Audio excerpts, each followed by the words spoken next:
Okay, we all ready to go? Work sessions are an opportunity for board members to discuss issues informally with staff and invited guests. The board encourages members of the public to attend work sessions and listen to the discussion, but there's generally no opportunity for public comment. Members of the public wishing to address the board are welcome to do so during the board's regularly scheduled meetings. First item is the discussion of the formal agenda. I know we've got a couple changes to the agenda today. Jeffrey, let's start with the work session. Item 2 was the planning commission applicant interviews, and I think what has been discussed is that we continue the application process to allow additional applications, and then we'll come back with the interviews. So, I think I think we want to try our best to try to get this. Encourage District 1 and 5 applicants. So District 5, low and slow, but in the game still. Looking forward to it. and then the other One too. the other adjustment chair member of the board is a consent calendar 5, and this is new, hot off the press. We are going to be removing the authorization to sell taxable post property to record owner. There's been some communication delays with their owner of record, and we just need more time to see if this is going to go through or not. So for that will be removed. Could I comment on those two sentences?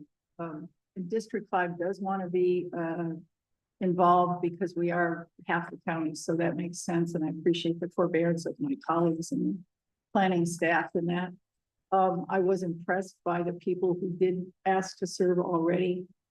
We always wish we had more slots for talented volunteers, but notwithstanding all that, I'd still like to hold out for a District 5 representative who is still interested. I checked after we spoke. In regard to the item 5 of the consent calendar, you probably remember that there is that Tyler v. Hennepin case that's working its way through the legislative process, where there are concerns that counties give every support for landowners in distress. The county manager assures me that Clatsop County already does a lot to make sure that we support landowners to keep their property. And we are, as far as we know, in compliance now and going forward with anything that will come down the road on that. So I wanted to reassure anyone who had any questions about it. Thank you, Commissioner Thompson. And we do appreciate all the applicants for the planning commission. I know they were prepared to do interviews this evening, and appreciate their giving us another period of time to solicit more applications to provide that kind of diversity that we need on planning commission from all the districts. So thanks again for doing that. And I agree. We want to make sure that we're crossing all our I's and dotting every T. What did I say? Crossing. Yeah, you're almost there. When it comes to those property sales. So, yep, no problem with that. Any other comments or questions on the formal agenda? Okay, how about the agenda going out to September 3rd? Any questions on that?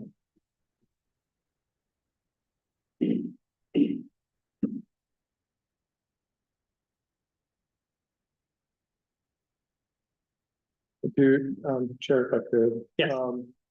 Did want to make note that on July 23rd, there's an item under the business agenda for Wickiup Water District Board. As you may know, we have a vacancy. Wickiup Water District right now doesn't have a quorum, so they have 2 seated board members. The board will appoint one, which they recommended a man who's a former board member who was willing to serve, and then they'll have a quorum, and then their board will then appoint the other members. So that'll be on the 23rd.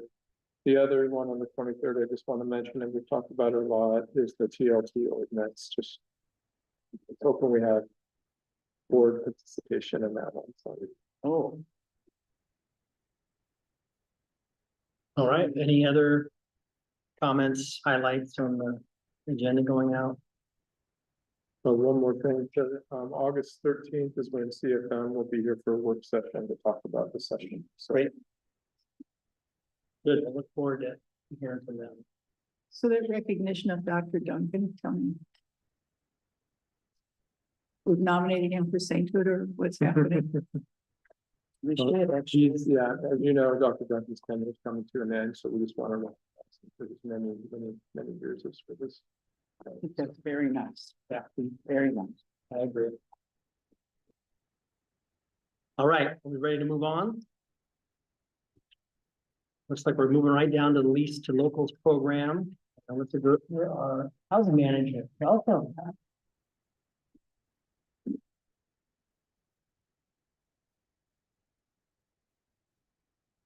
Good evening, good afternoon, whatever it is. Somewhere in between right now. We don't know. I'm happy to have the chance to come talk to you about the Lease to Locals program, and I'm gonna do something I almost never do, which is use paper. I forgot to include one slide on my slideshow, and I thought about it too late, so we're gonna use paper. Yeah, yeah, you guys sharing, you can share. It's the same one. I know it by heart. So you're pulling up now. We can share. Yeah, that's it. Hey, look. Oh. What, you guys work so well together. So the reason I wanted to start with this is just to sort of frame the conversation. As you know, we in the county have talked a lot about the housing shortage and the relationship between the need for housing and our tourist economy, in which people have short-term rentals and vacation homes. Recently, I actually compiled the data for city by city and the unincorporated areas to sort of get a handle on the size and shape of the problem, how much of the housing is actually vacant and unoccupied, and how much is a short-term rental. And one thing I've learned is when you put out data, it begins a conversation about the data. And so let's just say, like, this is data in draft form, subject to further discussion, but it's in the ballpark. And what you see here is that while the conversation may often be, wow, look at all the short-term rentals we have taking the housing supply, it's actually the bigger problem is the vacant homes that are used part of the year. And you can see that it varies widely across the county. So in a place like Warrenton, there's not a lot of vacant second homes, but in a place like Cannon Beach, 2/3 of the houses are considered vacant for seasonal use. And so that helps us sort of understand, you know, every time I come to you with data, I'm doing a better job at defining the problem. But now I'd like to also try to help us define the solution. And so this sort of gives a countywide look. And if you look at the unincorporated area of Clatsop County, you'll see that we have about 25% of the houses in the unincorporated area are considered vacant for seasonal use. So I've been having conversations with folks at the Regional Housing Task Force, which includes Commissioner Thompson, but also folks from each of the jurisdictions and some of our institutional partners like schools and hospitals, just about how we might close the gap around housing for workers in the county. And I learned through a housing conference about a program called Lease to Locals. Next slide. Which is implemented by a company called PlaceMate based in the East Coast. And it is a program that focuses on doing workforce housing in vacation town. And so I'm basically borrowing their PowerPoint. I didn't make a special one for you. I'm just cutting and pasting from theirs. You know, it takes a lot for a special PowerPoint. But PlaceMate has implemented this in markets such as like Tahoe area, Breckenridge, Colorado, Ketchum, Idaho. They're in Martha's Vineyard. So they're in about a dozen markets throughout the country that focus on tourism housing. Next slide. This is their website. I just wanted to put it up in case any of you wanted to go to the placemate.com website and see their platform, because one of the things they offer is this platform, the software tool for landlords and tenants to communicate. Next slide. So in a nutshell, what the Lease to Locals program is a way to incentivize property owners who currently have either a short-term rental or a vacant second home to, instead of leaving it empty or renting it short-term, to enter into a long-term lease with a local worker. And basically the way we do that is the middle, which is providing cash incentives to property owners that would incent them to be able to rent their property at a rate that's affordable to a local worker, but basically making up the difference in terms of what they might make from a short-term to a long-term rental. And again, this last bullet around a quick way to address missing middle housing is we don't have to build new housing, right? It's very hard to build housing here. I think we all know that. And what's nice about this program is that it takes existing housing stock and makes it active and serve local folks instead of people who are only here part-time. Next slide. Okay, next slide. So we have been having conversations with the Regional Housing Task Force about the interest in doing this. And frankly, there's been widespread interest in every jurisdiction throughout the county. But there's been widespread interest in doing it, but not with any local government funding. Right, no jurisdiction has the resources to essentially put forth these incentives. And so what we have talked about and what the Regional Task Force agreed to is that we would seek a grant from the CPCC, from their large grant program. And we submitted that grant application on June 30th. And we're asking for $950,000, so it's a large ask. But what it would do is it would fund a 2-year proof of concept pilot program throughout the county and all of the jurisdictions, all 5 cities in the unincorporated area, to essentially test it out and see if this is a tool that works for us, and where it might work. So maybe it works more in Cannon Beach than it works in Warrenton. Or maybe it is so popular that we are exceeding our goal, but we won't know until we try it. So the idea is to do a 2-year pilot program, have everyone countywide participate, use someone else's money. And if it is successful, then at the end of the 2-year pilot program, cities can say, hey, this is really something that's useful for Cannon Beach. We're going to go ahead and fund it ourselves and continue it. And that's what for the conversation we've been having with the cities in terms of their interest in that. So that's kind of the political will piece of the conversation here. Next slide. Just in a nutshell, sort of the mechanics of the program are, first you determine what is an eligible housing unit. So if it's already in long-term rental, you're not converting it, so it wouldn't be eligible. But if it's an existing short-term rental, if you can prove that it's been vacant, and we're also including like rooms in homes, ADUs, things like that. So trying to make a wide supply of housing available.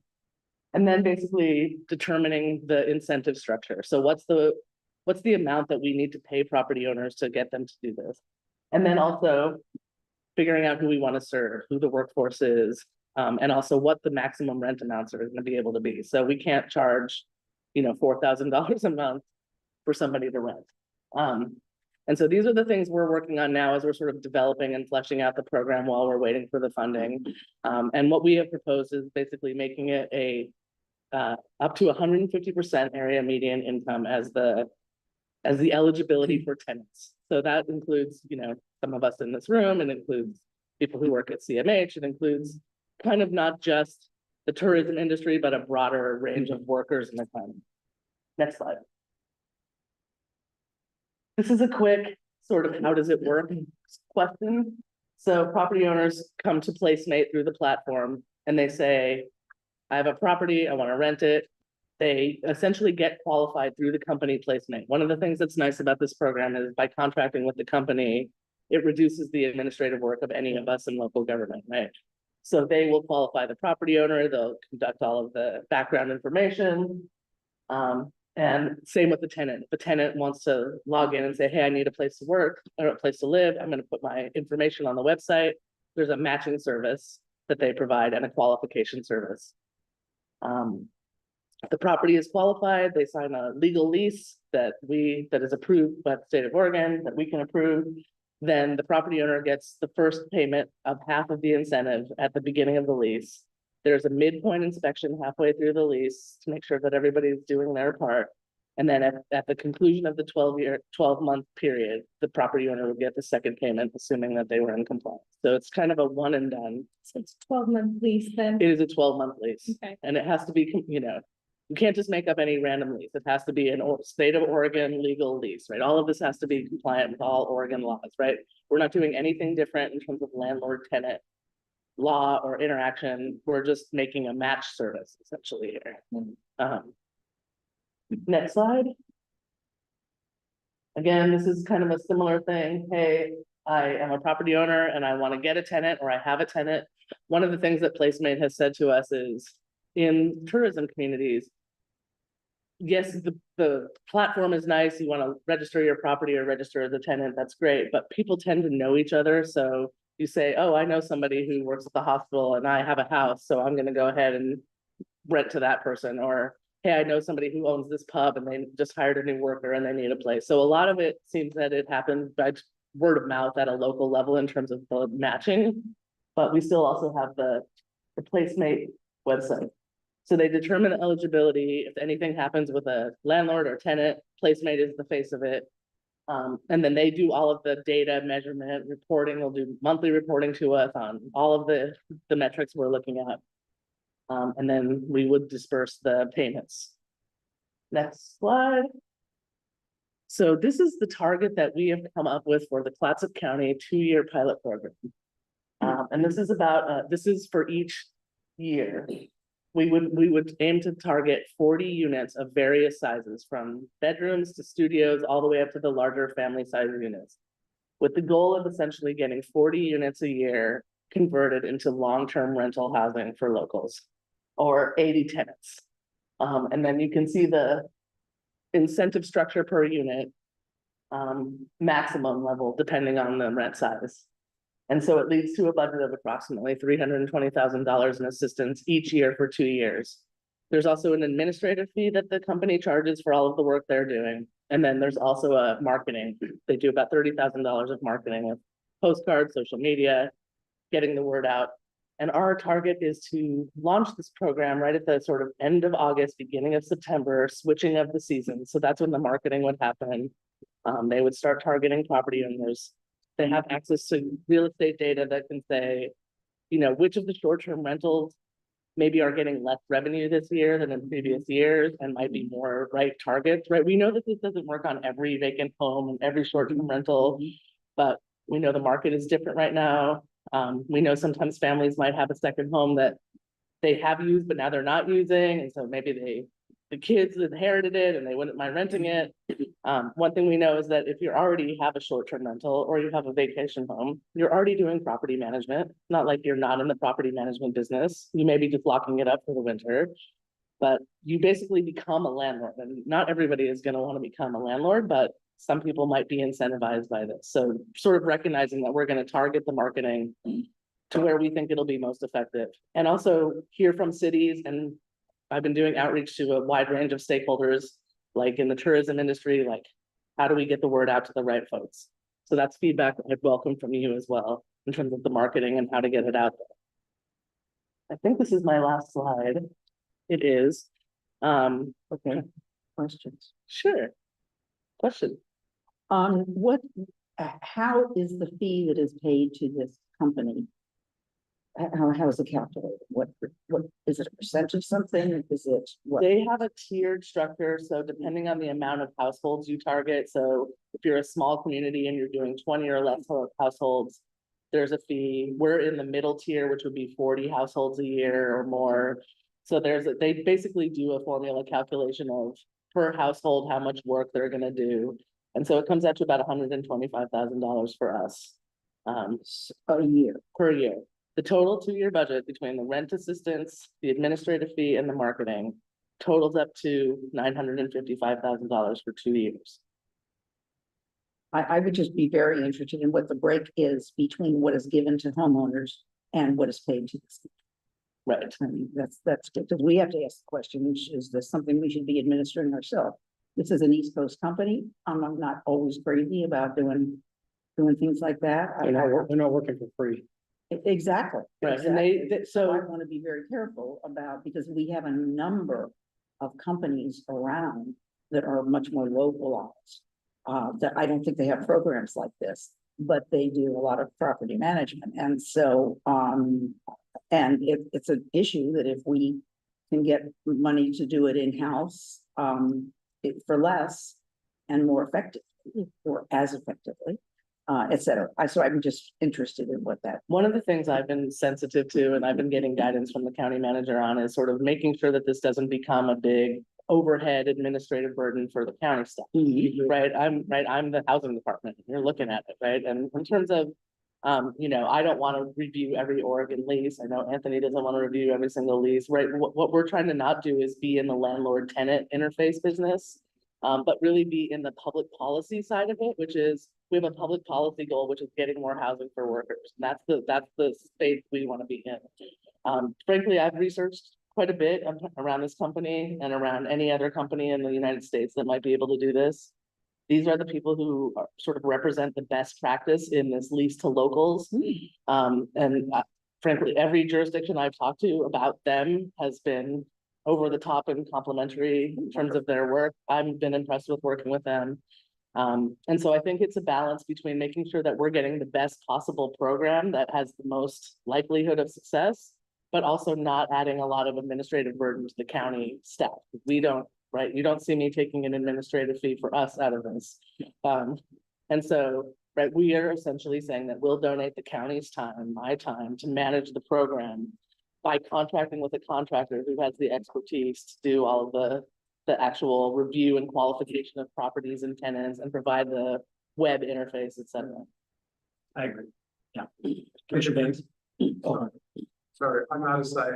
County manager. Gonna say, I mean, part of the goal is that if we get it funded, is that the 2-year period will give us a lot of insight into what works. And if there was ever a transition to a different model, at least it'll be informed by that pilot period. And so I think it'd be really tough to try to create this out of the box, and we would learn lessons that could be costly. So. And I just want a question about the Breckenridge and Ketchum. Did they mostly work with short-term rentals, or were they working with vacant rentals? What was the balance? Is it similar to the breakdown of HD side, or was it more like more? That's a good question, and each one of them is a little bit different. And so one of the things that I've learned about the mountain towns and talking to Breckenridge and Ketchum is that they actually have a 2-season season. And so they actually do not only 12-month leases, but they do these 6 months. So they got their summer people and their winter people, and the houses may change and be different. And so, so they do actually have a significant amount of vacant homes, but they also have, you know, I could get different percentages from different communities, but what they've told us is that a lot of the coastal communities, like we're more similar to a Martha's Vineyard in that we have a coastal season, right? We have a summer season. We don't have the ski season and the bike season like they do in Breckenridge. And so I'm happy to get that data around the different breakdowns of each of the different communities. No, it's interesting. Commissioner Banks? I like the oversight that was offered by this rental company. I like the fact that they're gonna be, doing the background checks, they're going to be matching individuals, it takes away the liability, I think, for us as a county, but also the liability of landowners, that somebody else is handling that for them. And I know that there's rental agencies out there that can do that, and they also have their own costs associated, but I think that this is a great idea to go with a company that's got a developed path and a developed record, at least hopefully for the 2 years if we can get that grant. I am curious if there is like a 9-month lease, because we do have a summer season. Is there a way for these landowners to do 11 months and 3 weeks versus that 12-month breakout? Because I see a lot of our landowners who do visit their vacant homes. Exactly. They visit it for a week over a holiday, over Christmas, or over, the 4th of July, or maybe it's the seaside volleyball extravaganza. Who knows what they want to come and visit their property for? I'm just curious of that breakout, since you mentioned that there is that 6 month for mountain towns. That's a great question. And, we are at the point now where we are moving into developing essentially a program outline, a set of program guidelines for this program, like they have in all of the other communities. So I've started looking at the templates that they've sent me of program guidelines for other communities that speak to some of the lease term questions. So do we want to do just only qualified people for 12 months? Do we want to do a 6 months? Are there some other configurations? And I guess I want to mention that I'm trying to coordinate this with all 5 cities too. So And your patience. thank you. But trying to find that common ground where like what works for Seaside will also work for Astoria, will also work for us in the county, and trying to get to that. And so that's actually been a conversation that people in Seaside have brought up, like, hey, we've got this winter season that's starting to happen. So could we do that? And I think we could certainly like look at putting that into the program guidelines and saying, hey, if you do the 12-month pass, this is the incentive, this is how it goes. We could try out a seasonal and do a 6 month and 6 month, or a 9 month and 3 months, and see right, this is an opportunity to learn, so we could try that out if that's And feedback. may I just follow up? Of course. So also thinking, these landowners, if they go for the full 12 months, great. Can they re-up after, a 3-week gap? And then re-up their property for another 12 months, just kind of incrementally, or is it a date in July when your 12 months starts, and then it's the same date in July for everyone? No, well, so you can start a lease anytime, right? But it's once you lock in for the 12-month period, you're locked in for the 12-month period. And so if you start on September 1st, you're done, August 31st, and then you can do a second lease, but if you've already been in the program, you can't like wipe it clean and then start over Okay. if that's what you're asking. Well, it was kind of like take it, how we take gap years in college. Can they take a gap year with their property and then re-up it? That is an interesting question, if you can take a year off, right? The idea here is to basically take properties that are not being In transition? right, and get them into, and so if it's already been rented for a year, but then it was off for a year, would we consider that eligible or would we not? Just a question, yeah, that maybe needs to be explored, because I do foresee landowners going, well, hey, maybe I want to be there for 3 months. I think And that's then the big re, yeah, I think it is one of the obstacles that we're gonna face, is because, People want to use their property. right, exactly. And how do we navigate that, especially since we are in such a vacation place, so. One of the things that the company has called it is they identify edge cases. Hey, this is an edge case where it doesn't fit the criteria exactly, but we might want to make it work because it's worth it. Or this one is one that, we've never seen before, but it seems like we would probably want to go and get to a yes here. And so what I would call what you're saying is an example of an edge case. And I would like to bring that to the company and say, this was brought up as an example of an edge case, and how would we handle this one? And I can come back. Thank you. Find No, out. I love it, other than, I think it's great.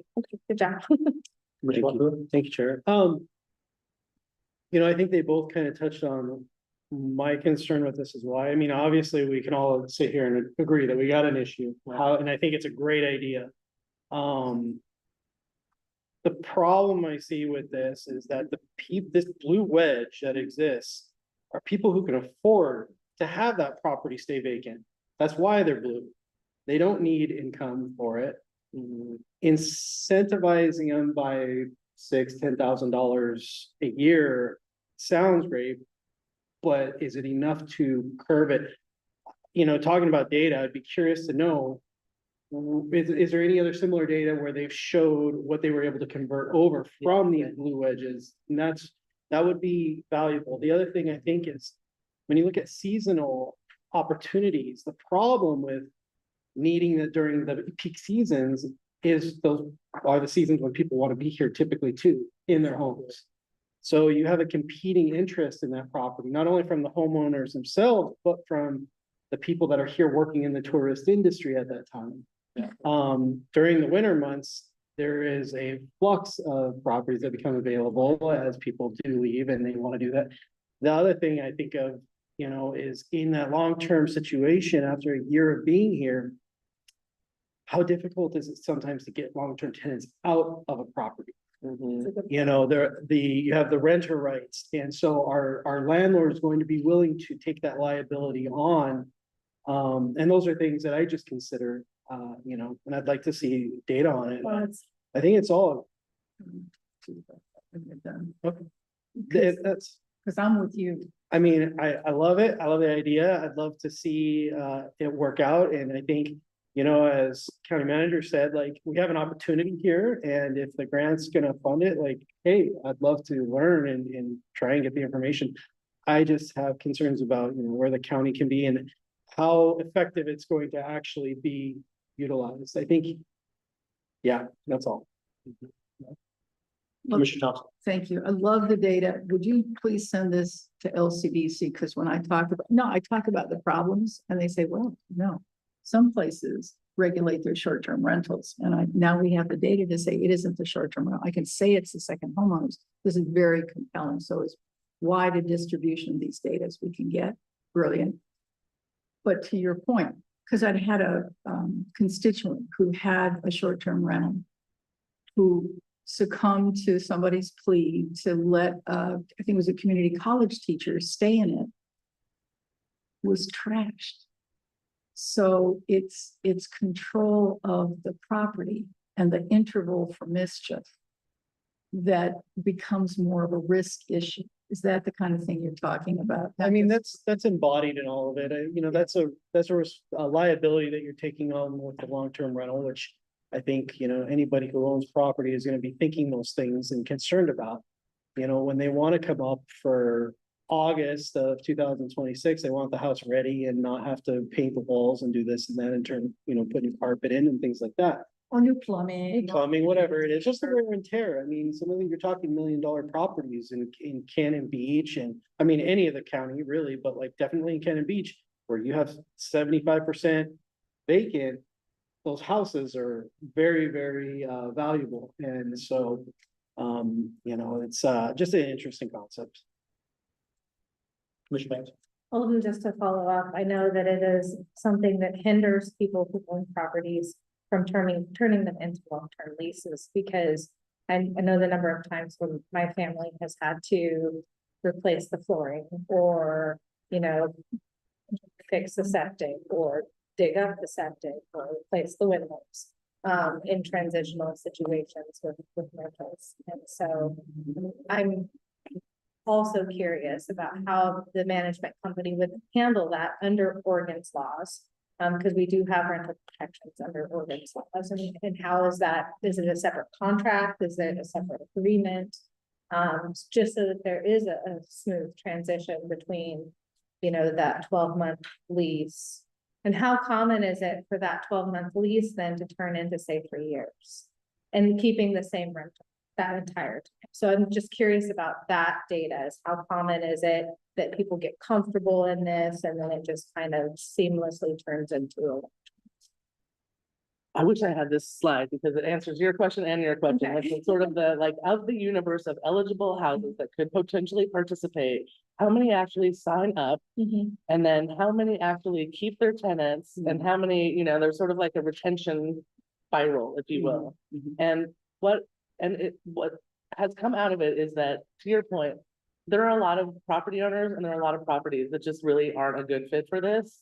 They're, you know, full of beautiful art, or the person has so much money, this is their third or fourth house, and there's just no incentive to do that. So they might be eligible, but they're not going to make it down the funnel, right? And then there are people who are like, this has been in my family for generations and we moved to Chicago and we're not going to be using it, so wouldn't it be nice to make some income off of it? Or, you know, we've been doing a short-term rental for a long time and that allows us to come, but the short-term rental market is down and so we need to make some money. So let's do this for a year. And so there's kind of a filtering of which properties make the most sense and which owners are the best fit. I was a landlord for 20 years in Portland, and I will tell you, not everybody should be a landlord. That's right. Me included.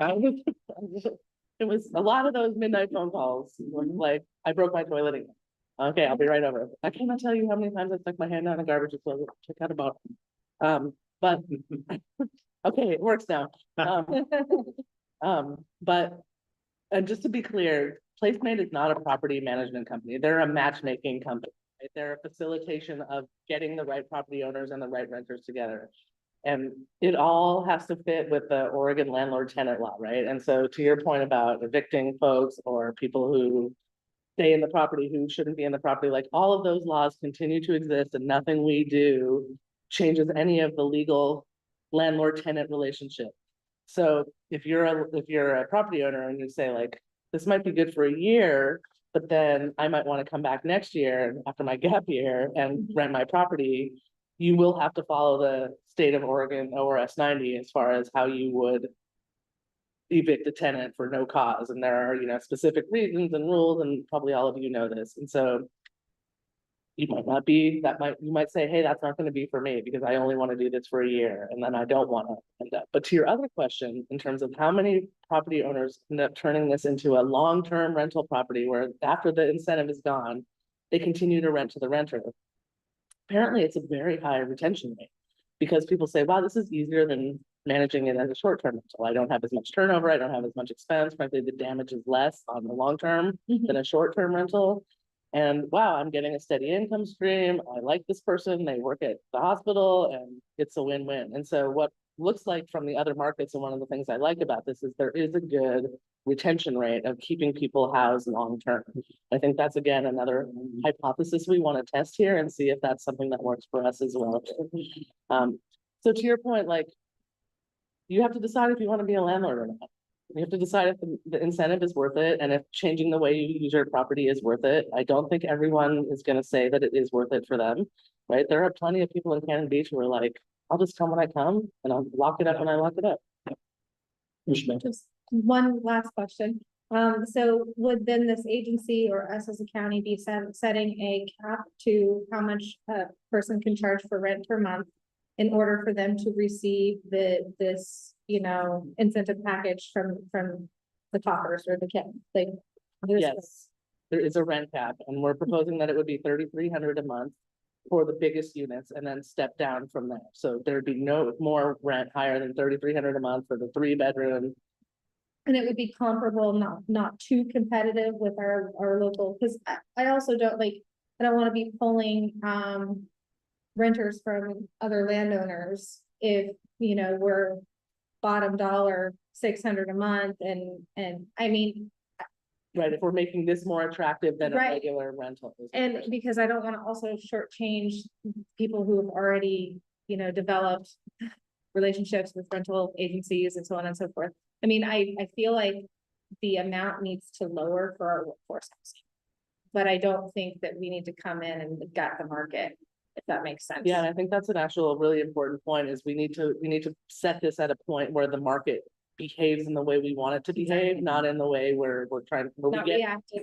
the wrong outcomes, right? And so we actually have room in the program guidelines to do a little bit more dialing in of what we think the rent caps are.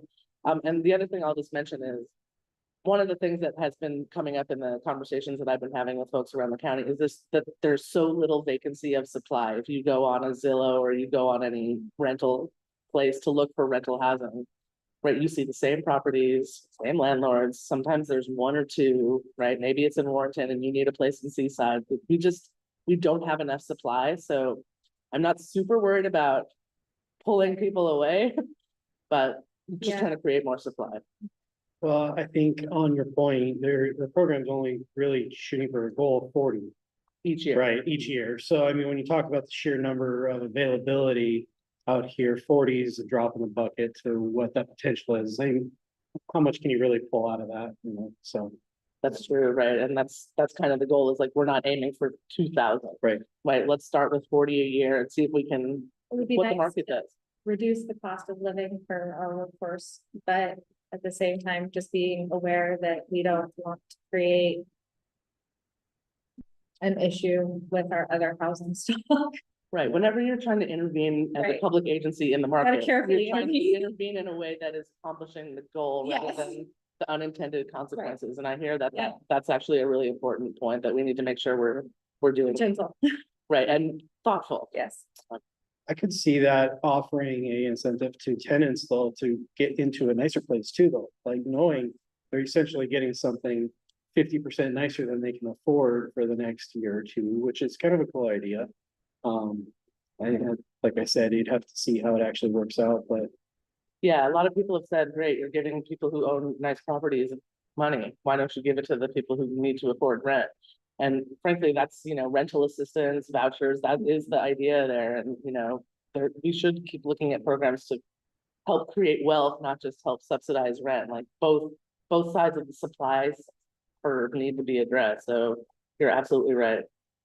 I will say, in terms of, as I've had multiple conversations with the folks around the county and putting together the grant application, I had to get support letters.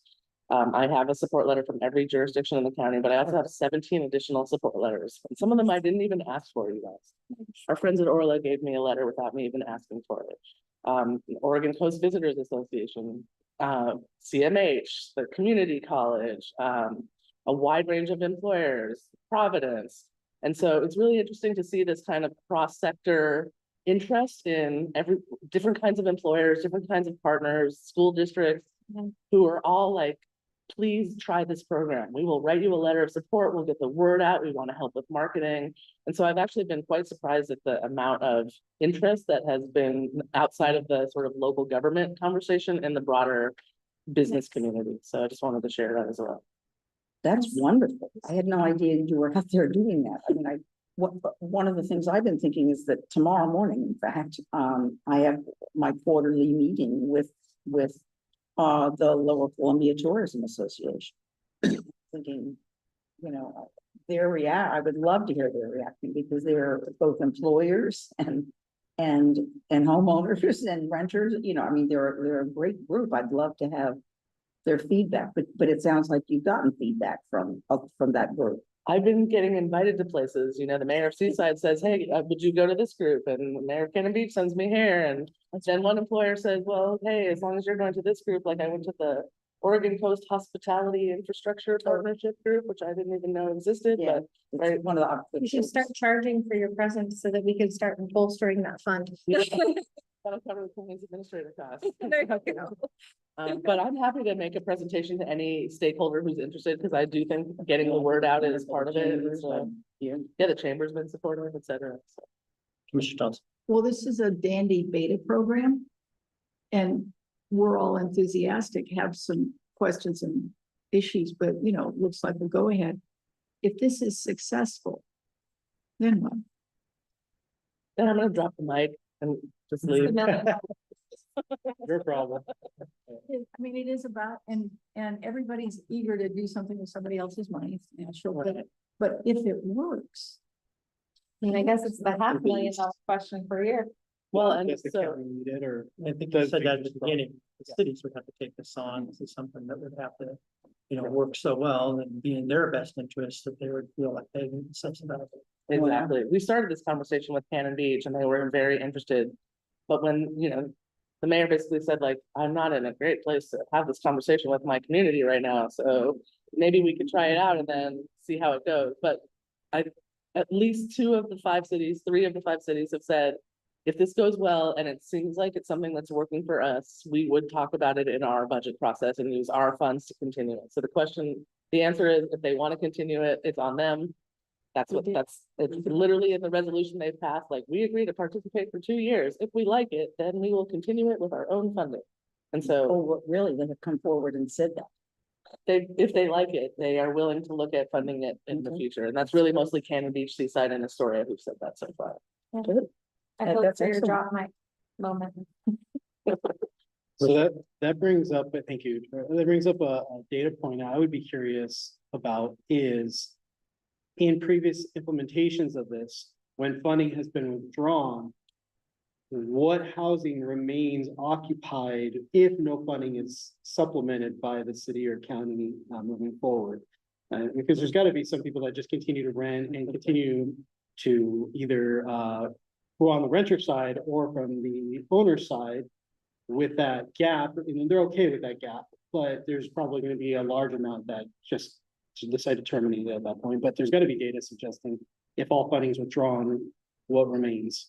Right. Or if you say, hey, you know, I was in the program and it went really well, and now I have a family of 2 teachers living here with their kids, and I'm getting a steady rent stream and they're responsible tenants, like, I think I'll just keep it going. And that's what I've heard is often the case, is that the property owner ends up with a pretty good situation of a stable tenant, stable income, helping someone in their community, and they do end up continuing it, right? And that's what the placemate says is, we're a behavior change company. We're just trying to facilitate an investment in making people do something different than what they've been doing before. And then it's not an ongoing thing where you're continuing to buy the behavior change. Once the behavior has changed, you kind of expect it to have its own half-life. And so I'm happy to get that data for you as well. Yeah, that would be lovely. So, Nice job. Yeah, this is great. A lot of good questions. I share the same concerns, questions, curiosities that everybody else does. I like that we don't own it. I'm glad we're facilitating. Right. But to hear that there's genuine interest within both the task force and the community is really encouraging. So wonderful. So what's the process with the grants? I've already submitted it. I've already submitted it. It looks like we'll hear back in early September. Okay. So that's cutting it close for the launch, but we'll plan accordingly. Should we get the grant and move forward, what will happen is we'll adopt program guidelines and then the county will need to enter into a contract with placement. And then we will use the resolutions from each of the cities as their attachment to the contract with their affirmation of participation essentially. So I would be back probably in September before your board to do the contract. And I know this is getting way down the road, but if we get to 40, we're capping it. We're not gonna continue. Or no, there's only so much money. Yeah, so I mean, we're good. It'll be capped. It will be capped. And if there's huge demand, we can say to Cannon Beach, hey, you want to throw in a little bit more, do 20 more. Back that's on out you. and say, hey, Maybe a chamber of commerce. Right, I actually think there are a number of potential funding partners that we could look at that may or may not be public agencies. Right. Nice job. great. Thank you, Any other- appreciate your support. Thank you. Yeah, Good thank you feedback. very much. Yes. Because, Absolutely. People who say, you can't just short-term rentals, you won't have. I did see this before and it is Yeah. such a impressive graph to see how many vacant seasonal units there are in these communities. It refutes a lot of assumptions. Yeah, right. Any other items on our agenda? Nope, we've got 15 minutes before our regular meeting, so. You're done.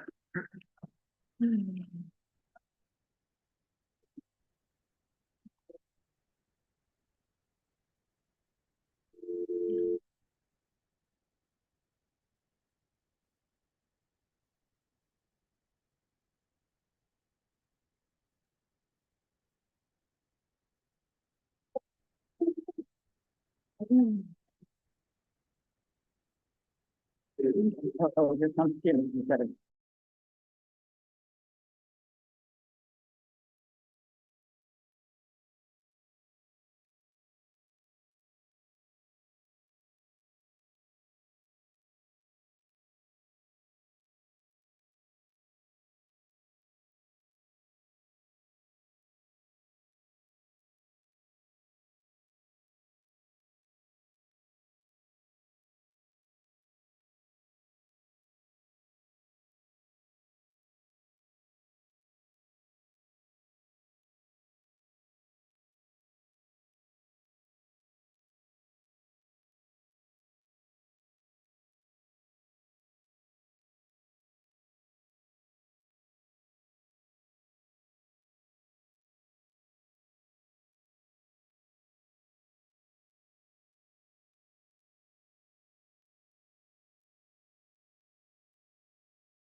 Okay, are we all ready? Oh, and I can touch this. Oh, wow. Okay. The Board of Commissioners, as the governing body of Clatsop County, all county service districts for which this body so acts, and as the Clatsop County Local Contract Review Board, is meeting in regular session. All those arise for the Pledge of Allegiance. I pledge allegiance to the flag of the United States of America and to the republic for which it stands, one nation, under God, indivisible, with liberty and justice for all. Clerk of the Board, can we have the roll call, please? Here. Here. Commissioner Wakua is excused. Here. I'm here. I want to welcome everybody here this evening. We had a work session prior to the regular meeting, and we do have an item that's going to be removed from the agenda. So when you make the motion, we'll remove item 5 from the consent calendar. I move to approve the consent calendar with the removal, or move to approve the agenda with the removal of item number 5 from the consent calendar. I'll second that motion.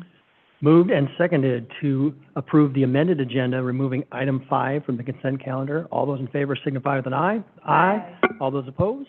Okay, motion carries.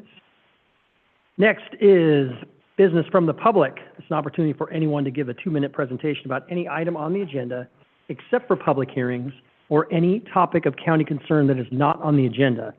Clerk of the Board, are there any members of the public signed up to speak remotely? Okay. Are there any members of the public signed up to speak in person this evening? All right, we'll move on to the consent calendar. We had an opportunity to review the consent calendar at the work session. Do we have any questions, comments? Are we ready for a motion? I move to approve consent calendar with the removal of item 5. A second? Moved and seconded to approve the amended consent calendar. All those in favor signify with an aye. Aye. Aye. All those opposed? Okay, motion carries. Commissioner reports. We'll start with Commissioner Thompson. Thank you, sir. The last week of June was a busy one. The legislature was completing, for 3 days that week, I was in front of the legislature, once waiting to testify and twice actually appearing to testify. Then we had 2 days of LCDC hearings. So the work is considerable. It's incomplete. There were things that we cared about that didn't get, what do we say, over the finish line, enacted into law. When it comes to the collaboration of these complex, adaptive, interactive parts at the federal level, at the state level, at the county level, at the city level, everywhere, we're dealing with, if not chaos, at least an extreme level of reorganization. And how do we understand our roles? How do we understand effective collaboration with our partners? But most importantly, how do we continue to deliver services to our people?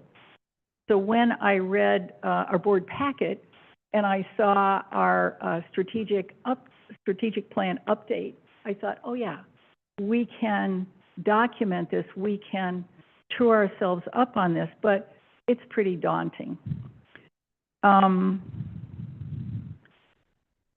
Being asked by the co-chair of the Joint Committee on Transportation to testify, to set the tone, to ask for collaboration was an honor.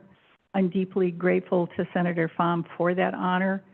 There's a whole structure at AOC, there's a whole network of relationships, and so that if we're all working together in a spirit of camaraderie and focus on how do we meet the service needs all over Oregon for all kinds of transportation issues, I don't know if I can say I'm confident, but I'm hopeful that we can do this together. And as Monty Python says, and now for something totally different.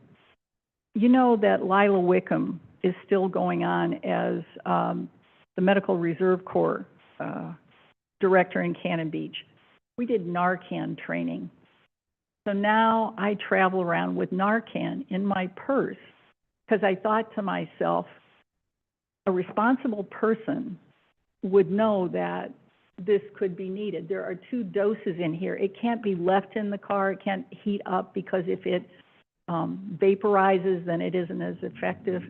I've been cautioned to not do it in a way that's unsafe, because if somebody wakes up and they're angry because they spent a lot of money and effort to get high, and then I ruined their high by giving them Narcan just to keep them alive, they may not look at that. Nevertheless, this is something that's in our community. It's killing our community members. And I just wanted to raise the awareness of that. For a more positive note, each one of you got a poster of the legislature, because AOC gives us all, I go to meetings and so they give me the posters to carry back. So now, if you want to come before the legislature, you'll have a photograph, because I'm pretty sure there'll be one up at the county office. And I would just say that the progress we're making in our strategic plan heartens me. It sustains me. It helps me have hope that we will prevail. I'm so happy that the LC Vine Maple Fire Department is going to get that $1.8 million in seismic rehabilitation money. That's a committee that I've been sitting on for a while. I can't assume credit for that money coming in here, but what I can do is encourage community members to apply. Police, fire, schools, become eligible for those state bond-funded grants. So it isn't subject to anything else except it's devoted to seismic rehab. And what it means is, in that competitive grant process where engineers, a team of engineers, evaluate the applications, a Clatsop County commissioner sitting in that body can navigate the system to help deserving community programs get elevated. And that happened in the case of LC Vine Maple Fire. It's happened before with Napa Schools. It's happened in Seaside, Cannon Beach. It's good money that's coming into the county to make all of our lives safer. That's my report. Thank you. Thank you, Commissioner Thompson. Commissioner Webb. I just have a, have a quickie. The good news is, of course, that the closure of nationwide of Job Corps sites has been, it has been enjoined against by a court. That's the good news. The bad news is we don't know what's going on tomorrow and the day after. The church group that has gotten together, led by my church, actually, First Presbyterian, we have decided not to go away. We have a database of people who are willing to take folks in. We've created a lot of support in the community, and we want to keep it going, and we're going to. It has been profound to me, the number of people who have said, can I write a check?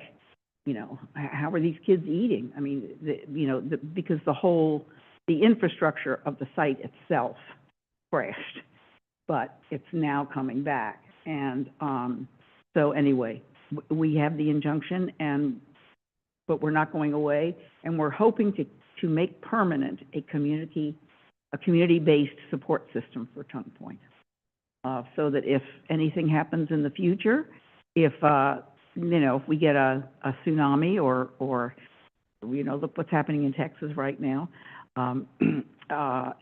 we want a system in place that has a database of interested people, facilities, concerns, and money, who can help the individuals at Tongue Point, the students and the staff. And we're going to do that. So that's good news. Yeah. Thank you, Commissioner Webb. Commissioner Banks? I'm going to keep things pretty short. I was blessed to speak at the Ferries Centennial. That was a lot of fun. If you've never been over the river to that creamery, you should go. It would be a great location for a small wedding or a small reunion of some sort. It's just really neat over across the river. And I enjoyed meeting new people from Washington. We don't actually get over there to other elected officials in Washington, so that was a lot of fun. And just they have a really thriving little community over there, and got to ride the ferry again. It's been probably about 2 years since I rode the ferry, and the last time I rode, you weren't allowed out of your vehicle, and so they allowed us out of our vehicles to take pictures of the eagles, and it was just a lot of fun. So anyhow, I testified on a few bills the last week of session via written testimony. I actually love the fact that we're able to submit written testimony, especially during busy weeks where my child was competing for Miss Oregon. So it allowed me to be in 2 places at once, which is really amazing, and I hope more folks utilize the ability to do distance, virtual, and written testimony. Beyond that, I took a vacation last week, so I enjoyed my vacation, and I'm kind of just reinvigorated. I was able to spend some time with my family, my kids, so, yeah. Yeah, thank you, Commissioner Banks. I would just comment, I know we talked about the end of session at the last meeting, but thanks again to Amanda Rapachek for all the work that you did, coordinating with our CFM advocates, lobbyists in Salem, and then coordinating with us. I think, you know, there was a lot of progress made. It might not have been all what we wanted, but certainly we had a real presence in Salem, and we did have some real successes too. There was a lot of money that came into this community from this last session. And we were well served by Representative Javity and Senator Weber. And now that Senator Weber is not going to run again, Commissioner Banks has thrown her hat in the ring. So I wish you all the best in your campaign. You've got a long campaign ahead of you because it's not till May the primary. Yeah. Well, congratulations. Thank you. At the work session, we had a discussion about housing, and Alyssa Gertler presented kind of a new program model for how you can get more utilization of SDRs and vacant homes and bring them into the rental market for long-term rentals. Really fascinating and interesting, and worked apparently in other communities. So I'm eager to see if there is some path forward for us to utilize it here in Clatsop County. It sounds like there's a lot of interest on the Housing Task Force and with our cities in the county.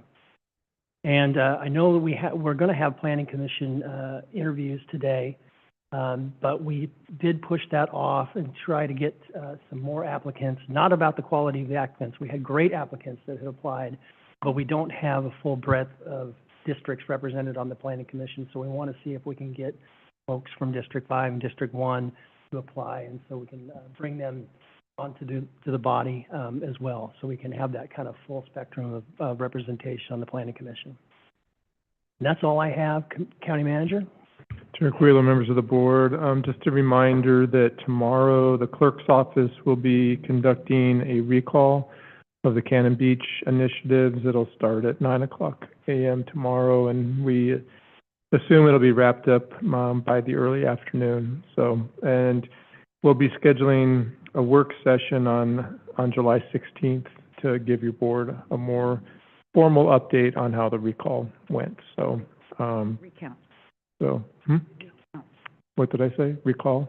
Recount, I'm sorry. And so the recount is tomorrow.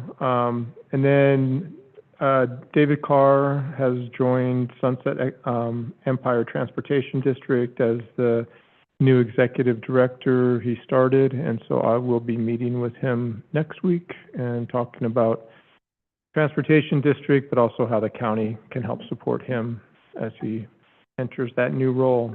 He came to us from Austin, but he was a former Astoria resident before he moved down to Texas. So that's all I have. Thank you. I have one question too, and then about the recount tomorrow. So we expect it to be completed. How will the results be posted? Well, they're going to be, again, posted through the Secretary of State. We'll be sharing those with the Secretary of State's office as soon as we get done, and those will be the official results. And I know we had talked about doing a PDF on our website as well. Yep. We're going to do that for that. Okay. Yep. All right. Commissioner Thompson? Thank you. I attended the chart meeting this morning, and that's that coordination group of the social services agencies and people. And time after time, they mention transportation as a key issue, including the lack of transportation, I would say east of Astoria and inland. I don't know what he can do, but if you can convey their heartfelt, statement of need, I'd be grateful. Thank you, Commissioner Thompson. Commissioner Banks? I was just curious in regards to the recount. I know of one particular race in my local area that was extremely close. And what triggers a recount? Does it, if it is, like 1 or 2 humans? I know it's like 0.02% or something. It's either 0.01 or 0.02. I'm not sure. We'd have to have. Is that considered like 1 human or 2 humans, or in It can be community? very small, and so you basically round up. And so, Okay. and on some, I mean, with some close elections, it doesn't meet the automatic recount. Okay. And so then at that point, it would be one of the candidates' choices Oh, so to that was ask what I for was curious a about. recount, and then obviously they would pay for the recount. So if it's an automatic recount, then that's county does that. If it's not an automatic, but someone requests it, then that's something that they also pay for. Okay, So- excellent. Thank you. Yeah. I was just curious for that. Yep, thanks for that clarification. All right, do we have anything else for reports? Move on to the business agenda. First is the adoption of the proposed fee schedule for Clatsop County. And Andrew Sullivan, our Finance Director, welcome.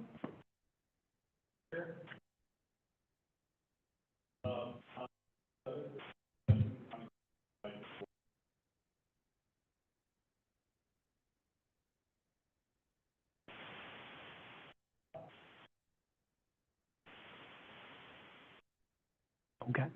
Any questions? Commissioner Banks? I just have a comment. I'm really grateful that we are pursuing a full cost recovery method in regards to our permitting fees. I think that was, considering our economic, future fiscal concerns and budget situations, I just appreciate all of us focusing on that. So, thank you. Yeah. Yeah, That I mean, takes a lot the of research and review. Research and review, and to get those accurate is important.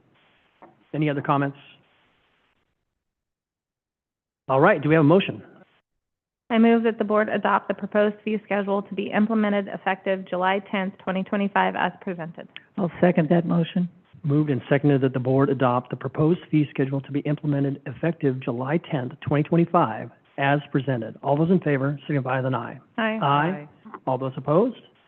Okay, motion carries. Thank you, Andrew. Next is the proposed annual update to Strategic Plan 2021 for the fiscal year 25-26 priorities, page 111. And Amanda Repenchek, our Management and Policy Analyst. All right.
Okay, any questions for Amanda? Any comments? Sure, comments. Thank you. This is really nice work. The graphics keep getting better and better. And I think one of the things, I believe that every document that comes out of local government needs to be readable by the average citizen. And I think that we're really, really moving in that direction. It's very clear, and not at all bureaucratic and very direct. And every time that we include more performance measures and more results of our accomplishments, it makes me happy. So thank you very much, Amanda. Yes, thank you, Commissioner Webb. Commissioner Thompson. Thank you. What she said, and I particularly liked the segment of the things in motion, because that momentum helps carry us. I like that. Thank you. Thank you, Commissioner Thompson. Commissioner Banks? I just want to express appreciation to our staff. You guys are knocking it out of the park, pretty much at every level, reading this strategic plan document. I recognize that a lot of our managers are taking on more work, and a lot of diversification within staff and so on and so forth, just to keep all of the wheels turning here at the county. And you guys are doing a great job. So, and it's reflective in this document. I think I too appreciate the readability and the visual, because it just proof in the pudding. And I don't know if you guys are allowed parties or anything, but I feel like this would be a valuable party situation. I think the board needs to plan that. Okay. We could do another lunch. Well, gauging from the comments, it sounds like a ringing endorsement of the update to the strategic plan. Do we have a motion? I move that the board approve the proposed annual update to the strategic plan 20 priorities for carrying out the vision and mission of strategic plan 2021 in fiscal year 25-26. Second. All right, moved and seconded that the board approve the proposed annual update to the strategic plan 2021, affirming Clatsop County's priorities for carrying out the vision and mission of strategic plan 2021 in fiscal year 25 and 26. All those in favor signify with an aye. Aye. Aye. All those opposed? Okay, motion carries. Thank you, Amanda. Thank you very much. And just a quick shout out to Senior Communication Specialist Analyst Jen Benoit, who did all the graphics on this. So I cannot take any credit for that. Very well done. She did a great job. Thank you. Next, cost of living adjustment for unrepresented employees, page 139. Rebecca.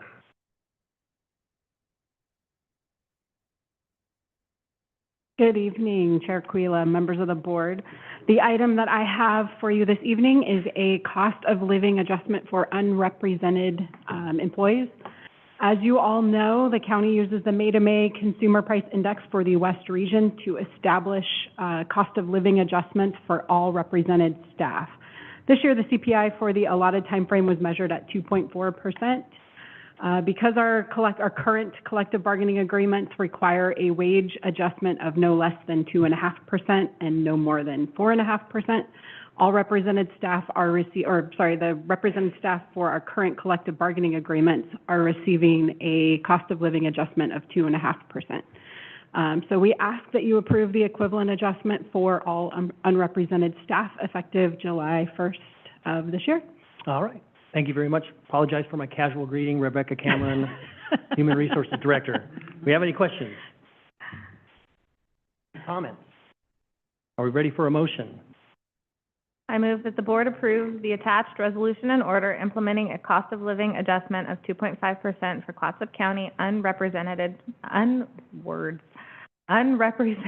confidential, casual, and contracted employees effective July 1st, 2025. Second the motion.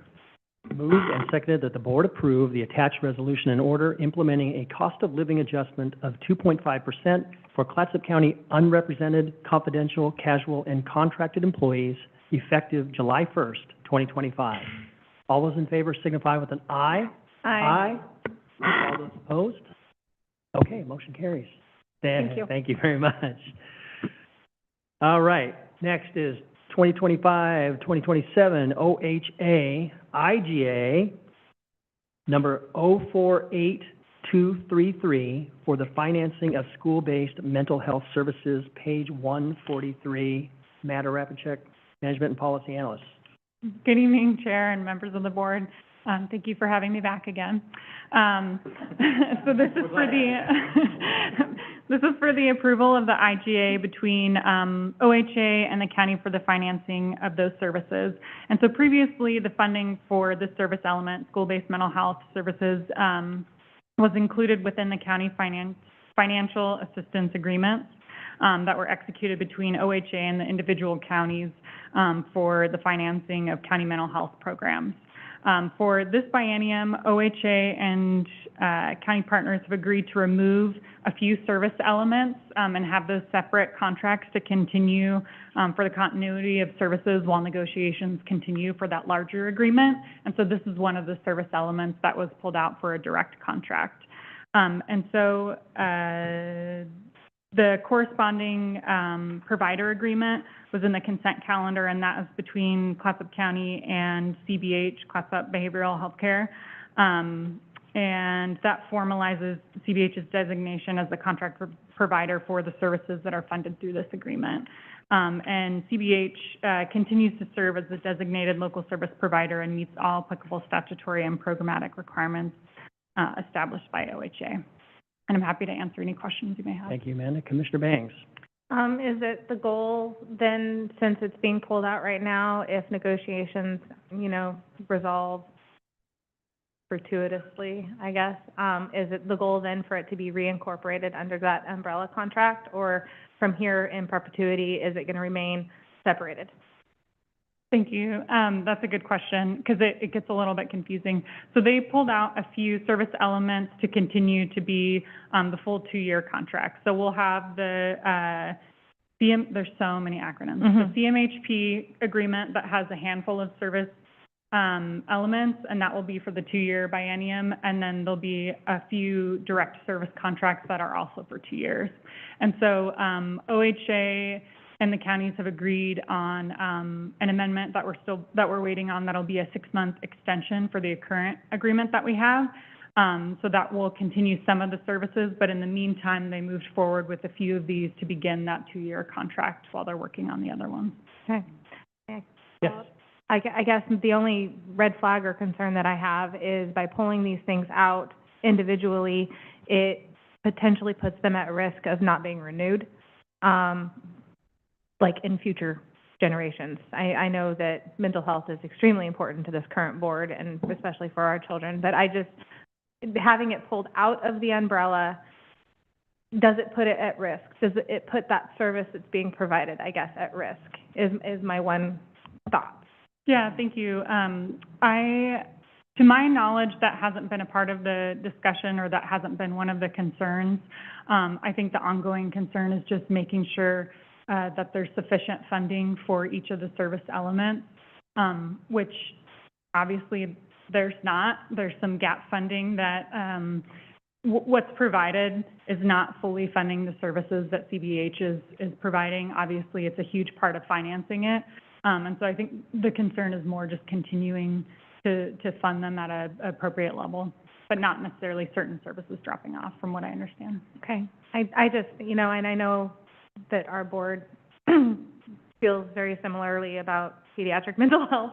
And I guess I just want to make sure that moving forward, that this particular, along with the other entities that are provided by CDH, that they are protected and, funding is achieved and so on and so forth. So thank you for trying to answer my concerns. Well, Agreed. We appreciate that you highlighted it. Chair Quilla, members of the board, I would say that, obviously, mental health, but certainly the school-based health programs are a priority for the governor and for the state. And so I don't think pulling it out itself will make them any more vulnerable than what any state program may face with the budget challenges that might be coming down. So I don't think it's more vulnerable, so. Commissioner Thompson? I've been attending the Local Government Advisory Committee, and this is the point I wanted to talk about. Nobody wants to get crosswise with your state partners, especially Clatsop County. On the other hand, when your statewide partner presents a contract that omits a legal phrase, subject to the availability of funds, and leaves in the responsibility for providing those services, that's a cause for deep concern, because that's an issue of both community consternation for the lack of service provision and the legal issue of who's accountable for the lack of provision of those services and the impacts of the lack of provision of those services. So my concerns are broad and deep. I'll be going to that meeting on Friday along with you, but I'll be there in the room because I make it a point to be in the room with the director of OHA and DHS and the other county commissioners. This is where we have more operating leverage on the state, and there's precious little operating leverage on the state, even with that. Yeah, So Amanda? sorry. If I may, that was a really good point. Thank you, Commissioner. The subject to availability of funds is a big part of the ongoing negotiations with the larger contract, and I just want to assure you that was something that we definitely considered when looking at these individual service agreements. And the language is a little bit different. It doesn't have that same phrasing. However, in the termination clauses, it specifically states that if the funds aren't provided, the county has the ability to terminate the contract. So it provides that same, essentially that same substance within that phrase. But I think the ongoing negotiations are because that language is also not included in the larger one, like you were saying. Yeah. Thank you, Amanda. Commissioner Webb and then Commissioner Banks. I would just like to say that I too follow some of the AOC actions in this, and I think this has been a really good example of something that the counties were very united on. All things that we deliberate together with our AOC comrades aren't always as profoundly consistent as this was. And I don't know if our county council was involved, but I know that many of the county councils sort of got together and did a very united response to this issue. It was, thank you. I'm so pleased that you understand this. It's really complicated, and I had even spent some time today with the county manager to have him give me a little bit of a course, but I have been following it through AOC, and I've just been so pleased that this is a really good thing, that when the counties get together and articulate a consistent point of view, it really helps us in our negotiations with the state. And I'm really looking forward. This is a program near and dear to my heart, and I think it's one of the most important things that we do. And so I'm really pleased. I hope that we can, I would also, one of the things with this program that I hope we can do in the future is see more of the metrics of it.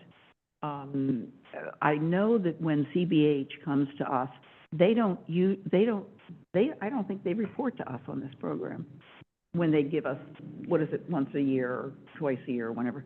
And maybe somebody could ask them if they could, in their next report to us, to share with us some of the metrics of what goes on, because I don't think we've ever had I've had private meetings with the former chair or director of CBH, but I think we need to be talking about it. We need to be talking about it very publicly for our citizens to understand that this is, especially in these days of the cutbacks for Medicaid, we need to be talking to our citizens about the provision of these services so that they know that they're not going away.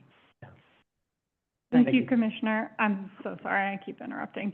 To your point, the CBH does come before the board. I think we have them about every 6 months. And you're right in that I don't think we've had them report on the specific metrics for each of these service elements.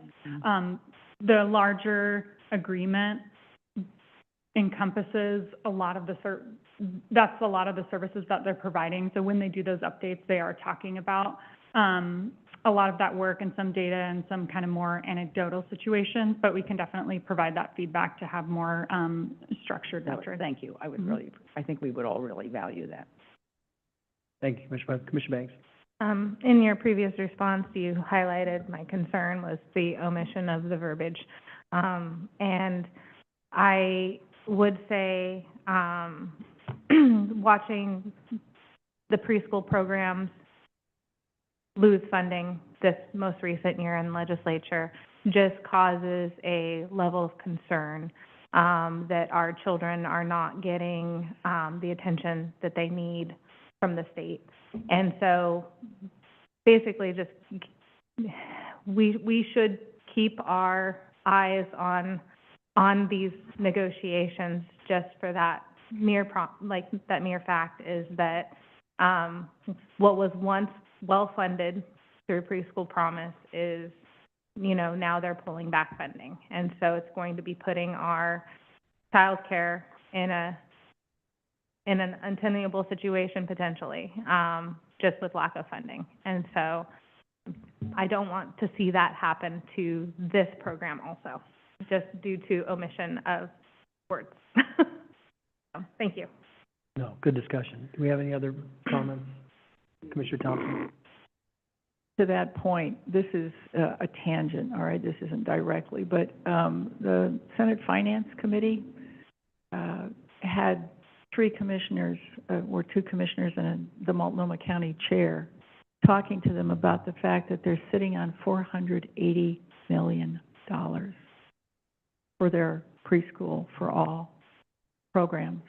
And the disproportionate distribution of wealth across the state really has to be addressed in every issue, whether it's transportation or childcare or education or public health or mental health, and the list just goes on and on and on. So what we do here as a board, what we do through you, what we do with our lobbyists, all is geared toward a more equitable distribution, because the wealth is concentrated in urban areas. We make less money here in rural Oregon. We have to drive farther and we have to pay more for everything. There are fewer services here. There's more wealth there. What do we do about it? Good point, Commissioner Thompson. Any other comments? Excellent. Sorry, end of rant. No, good discussion. Okay, are we ready for a motion? Maybe if my computer works. I think we're ready. I move to approve the intergovernmental agreement 048233, County Contract C9145 between Oregon Health Authority and Clatsop County in a not-to-exceed amount of $446,080, and authorize the county manager to sign the agreement and any subsequent amendments. Second. Moved and seconded that the board approve intergovernmental agreement number 048233, County Contract C9145, between the Oregon Health Authority and Clatsop County in a not-to-exceed amount of $446,080, and authorize the county manager to sign the agreement and any subsequent amendments. All those in favor signify with an aye. Aye. Aye. All those opposed? Okay, motion carries. Thank you, Amanda. Thank you.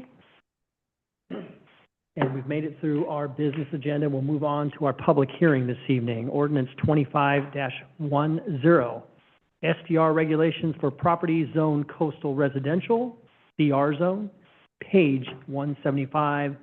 This is the time set for a public hearing on ordinance 25-10, SDR regulations for property zone coastal residential. County Council, may we have the first reading by title only? This is ordinance number 25-10 in the matter of an ordinance amending Clatsop County Code Title 5, Business Regulations, Chapter 5.24, to exclude property zone coastal residential from the Arch Cape STR operating standards. Thank you, County Council. Gail Hendrickson, Community Development Director, can we have the staff report, please? Yes, thank you. Good evening, Chair and Commissioners. If anybody's ever doubted the power of language, I hope this ordinance serves as a reminder. Ordinance 2510 would delete 4 words from Chapter 5.24. By doing so, we will move short-term rental operating standards in the coastal residential zone. Let me rephrase that. We will remove short-term rentals in the coastal residential zone from the operating standards that currently govern Arch Cape, and they will by default then go back to section, I believe it's 5.12, where they originally resided and were governed. They have been that way since 2018. In 2022, we adopted ordinance 2205, which included that change, but that change was never implemented, and so they've never operated under those standards. This would just correct that event from 2022. The primary difference, just for the record, between the two zones is that Arch Cape, you can do on-street parking. In the coastal residential zone under the Chapter 5.12, they will not be able to have on-street parking. And then the major change, which really initiated the discussion, has to do with how often you can rent. And in Arch Cape, you can rent once every 7-day period. So if I rent my house from January 1st to January 5th, I cannot then rent it out January 6th and 7th to someone else. Under Chapter 5.12, I can rent 365 days a week to 300, or a year to 365 different people. And that's really the primary difference. So staff is recommending approval, and I'm happy to answer any questions you may have. Thank you, Gail. Do we have any questions? Thompson? I was doing the math on 365 different, that's a lot of housekeeping, so that's probably not going to happen, but I appreciate your point. Thank you. Thank you, Commissioner Thompson. Any other comments, questions? All right, we will open the public hearing on ordinance 25-10. Does any commissioner have a conflict of interest to report? No. No, not seeing any. Clerk of the board, are there any members of the public signed up to speak remotely? Yes, there are. Okay. If you've signed up to testify, wait till you are called and then give your name and address for the record, and you'll have 2 minutes to speak. Okay, who's first? I have Michael Upwall. Michael. I have unmuted several people because I have some odd numbers here, so. Michael?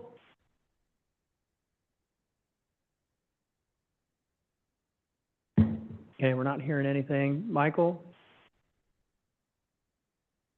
Okay, Scott Harn. Scott Harn. I do see his name on here. Hello. Hi, we can hear you. Great, thank you. You can give your name and address for the record in 2 minutes. Thank you. Scott Harn, I'm at 79238 Ray Brown Road, that's in Cove Beach. I'm here tonight to express my support for ordinance 25.10.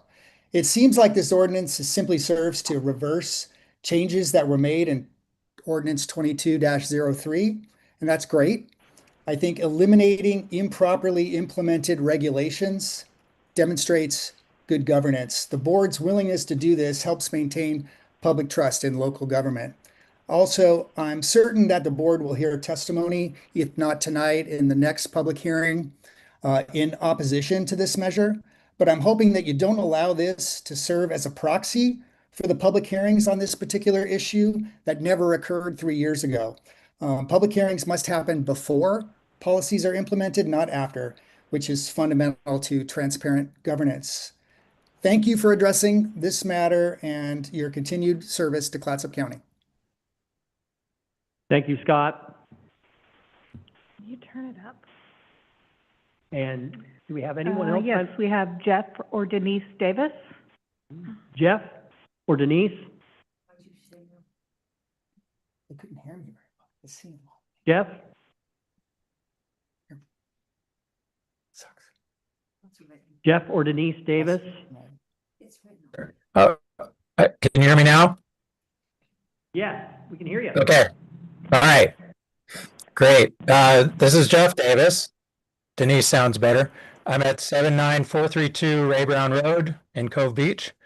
Thanks and good evening. We were quite surprised to see that the 7-night limit on STR reservations is being overturned as part of the discussions on section 512 and 24 of ordinance 2203, now 2510.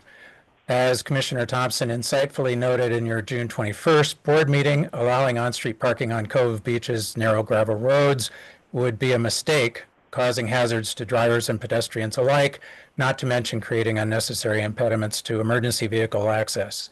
In this respect, Cove Beach certainly should not be included in Section 524. However, the 7-night limit to STR turnovers makes sense for the Cove Beach community. Besides the stress for residents of experiencing unknown visitors arriving in our neighborhood every 2 to 3 days or less, Cove Beach's environs, including the roads, are fragile. So allowing, say, a turnover every 2 to 3 days triples the wear on our roads from rental management vehicles, causing greater erosion than our community would experience were a 7-night limit enforced. We feel it's a small ask for the county to find a way to keep the 7-night reservation limitation for Cove Beach and maybe all the unincorporated zones.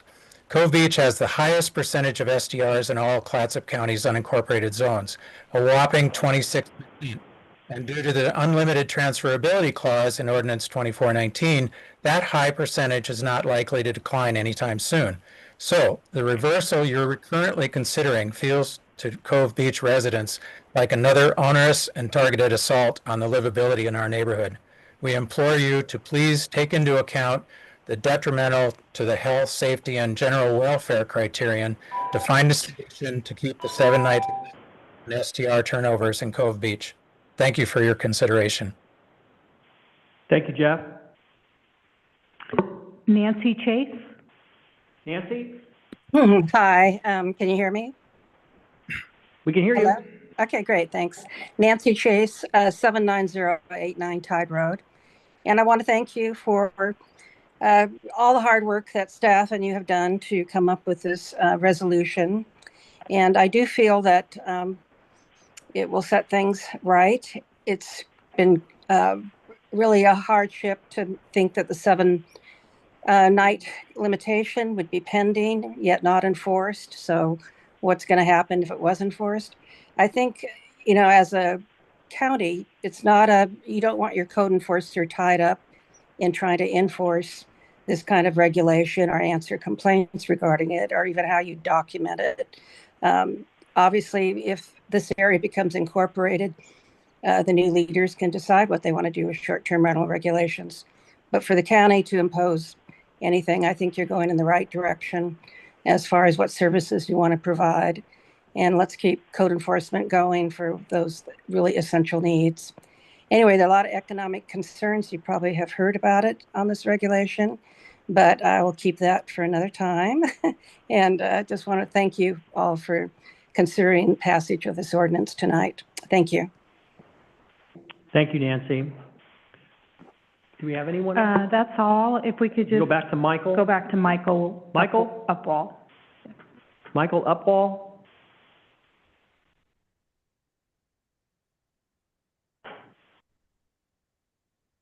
Nope. Yeah, we don't have anybody.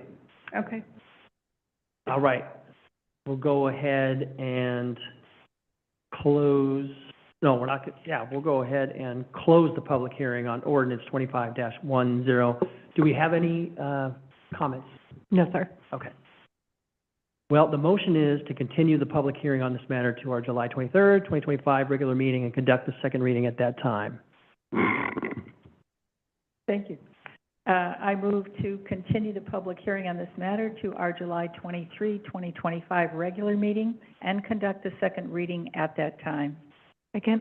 Moved and seconded that we continue the public hearing on this matter to our July 23rd, 2025 regular meeting and conduct the second reading at that time. All those in favor signify with an aye. Aye. Aye. All those opposed? Okay, motion carries. Thank you very much, Gail. All right, we don't have any other items on our agenda this evening. Do we have anything for the good of the order? Thanks for the calendars, Commissioner Thompson. All right, we'll go ahead and adjourn. Have a good night. This is a heavy cardstock Yeah, it's nice. color They're edition, nice. you know? Boy, listen, they'll have to wait a ton. I think There yet. that we should